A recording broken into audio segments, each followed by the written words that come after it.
የቀረፋ ዳቦ ስሰራ ላይ ድርቅ ይልብኛል፣ አይጣፍጥልኝም፣ አያምርልኝም ማለት ከዚህ በኋላ ቀረ። አሰላሙ አለይኩም እንዴት ናችሁ? ዛሬ ይሄን የመሰለ ሲናመን ሮል ቤት ውስጥ እንዴት በቀላሉ እንደምትሰሩ ነው ማሳያችሁ። በጣም እንደምታዩት በጣም ለስላሳ ነው፣ ውስጡም ክፍት ያለ ነው። ጣዕሙም በጣም የሚጣፍጥ ነው። እንድትሞክሩት ፈልጋለሁኝ። ጀበና የሚያስፈልጋችሁ አንድ ኩባያ ለብ ያለ ወተት፣ አንድ ሾርባ ማንኪያ እርሾ፣ ስኳር ብትወዱ ከሆነ በደንብ አድርጉበት። ከዛ ስኳርና ጨው አድርጋችሁ ትንሽ እርሾ እንዲብላላ ትተውታላችሁ። ከዛ በኋላ አንድ እንቁላልና ቫኒላ አድርጋችሁ ትምስታላችሁ። ከዛ ተጠቀሙት። 3 ኩባያ ከግማሽ አካባቢ ዱቄት ነው ያያችሁ እንደ ዱቄታችሁ።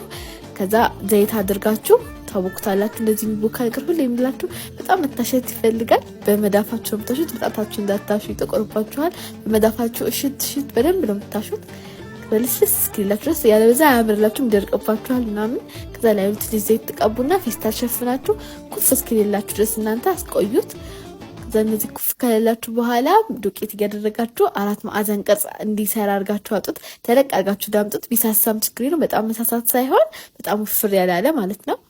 ቅቤውን ዝም ብዬ ነው የገመትኩት። ቅቤ፣ ስኳር፣ ትንሽ ካካውና ቀረፋ አደረኩበት።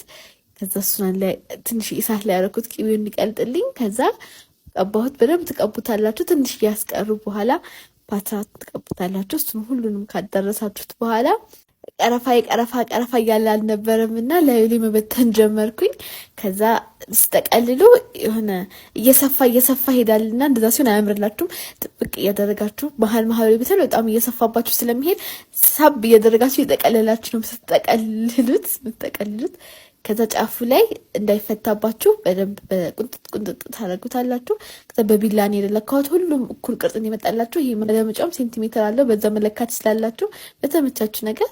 ከዛ የቀድም የቀረውን የቅቤ ካካው ምናምን ድብልቅ ትቀቡታላችሁ ፓትራችሁን። ይሄን ካልፈለጋችሁ ኖርማል ዘይት ብቻ መቀባት ትችላላችሁ። ከዛ በክር በለካችሁት ቁጥር በክር ትቆርጡታላችሁ።